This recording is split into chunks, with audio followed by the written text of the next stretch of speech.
Milestone বিমান দুর্ঘটনায় পঞ্চম শ্রেণীর শিক্ষার্থী জুমজুমকে উদ্ধার করতে গিয়ে প্রাণ হারান তার মা।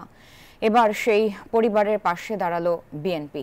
শনিবার উত্তরায় জুমজুমের পরিবারের সাথে দেখা করে এই আশ্বাস দেন বিএনপির যুগ্ম মহাসচিব হাবিবুন নবী খান সোহেল।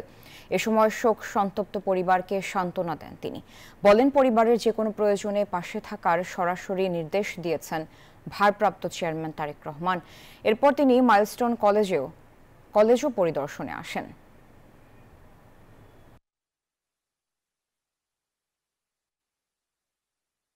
আমাদের মাননীয় ভারপ্রাপ্ত চেয়ারম্যান সাহেব আমাদের পাঠিয়েছেন এই পরিবারের পাশে দাঁড়ানোর জন্য, তো সমবেদনা জানানোর জন্য। তো আমরা এসেছি ওনাকে সমবেদনা জানানোর জন্য, তার বাচ্চাদের জন্য। কিন্তু আসলে পৃথিবীর কোনো ভাষা দিয়ে কি সমবেদনা জানানো সম্ভব না। বান্ডেল থাকলে প্রতি সেনমানিতে টাকা বাঁচবে। বিকাশ সেনমানি বান্ডেল কিনে জিতুন প্রতি লেনদেনে।